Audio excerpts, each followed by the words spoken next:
Hello everyone, this is Dawn, and today I have a story for our young church and our older church, but it's from a book.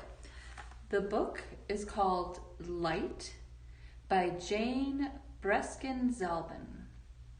And so this book it's a myth. The person that wrote it a long time ago, and it is a myth. And a myth is a story that's made up, but it's meant to teach us something.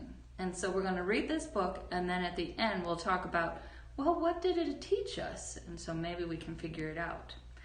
And then the other thing I want to say, it's a myth, but it starts with the story that we hear in the Bible of creation. So God created the world. And so that part will be the same. And then it changes a little bit from there. It's somebody imagined something in order for us to learn a little bit more and think a little bit more about God. And so if you went to your Bible and you looked in Genesis, it'll talk about God creating the earth, but it won't match what the story we're going to read, because the story we're going to read is not the Bible. It's a myth. Okay, so with that, we'll read the book Light. In the beginning, there was emptiness, like a blank canvas. So see how it was just empty, nothing there. Then, in a swirl of motion, the Creator made the world. That's amazing.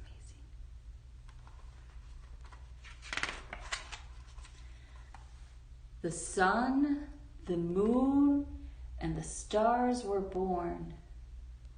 Still waters became rivers and oceans.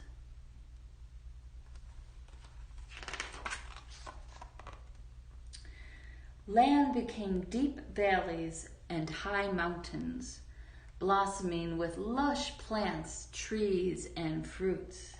Oh, that's so pretty.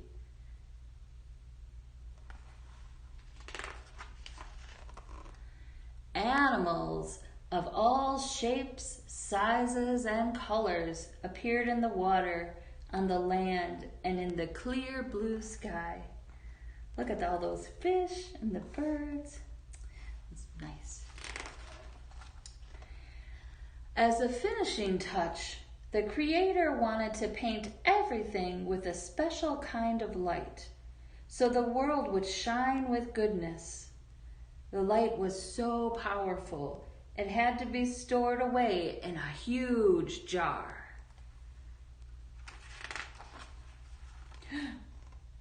But when the Creator started to open the jar, it shook violently, tipped over, cracked, and shattered. Sparks of light flew out. Look, all of the lights, pieces of lights are going everywhere.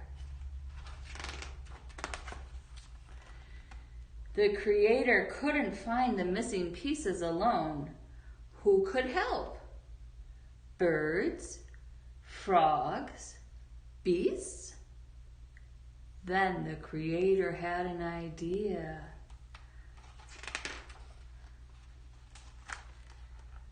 People were made to find shards of light and bring them together again. Only then would the world be complete and perfect.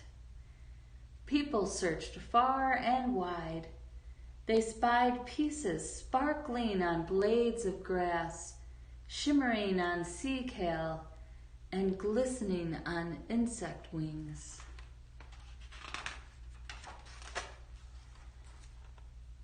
They saw the light in animals' loving eyes. They discovered it in each other and sometimes in themselves.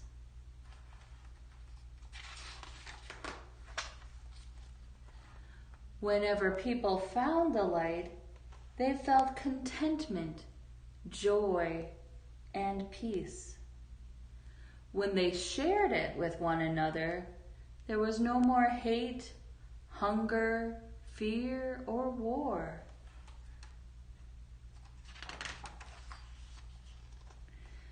Many shards are still to be discovered. The world is incomplete and far from perfect. As long as people are searching for pieces of light, finding them, and putting them back together, then there is hope that the world will be one. The end.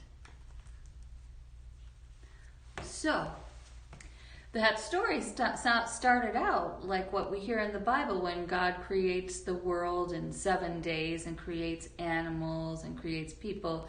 But then it changed a little. The part that we don't read in the Bible was the part about the big jar that tipped over and cracked. That's the part that's the myth, that somebody just sort of thought about and imagined what would happen if we had this jar, if God had made this jar. So the jar had light, and it cracked, and all the little pieces of light went all over, and the animals couldn't help pick up the light, and so God made people to do that. And when the people did, they found it in animals, they found it in nature, they found it in each other, and sometimes they recognized it in themselves. And when they put the pieces of light together, when they looked for light and helped to put them together, there was peace and joy. And then the myth ends by saying, there's still light out there, and that's what we need to do, is we need to find the light. So what are we supposed to learn from this?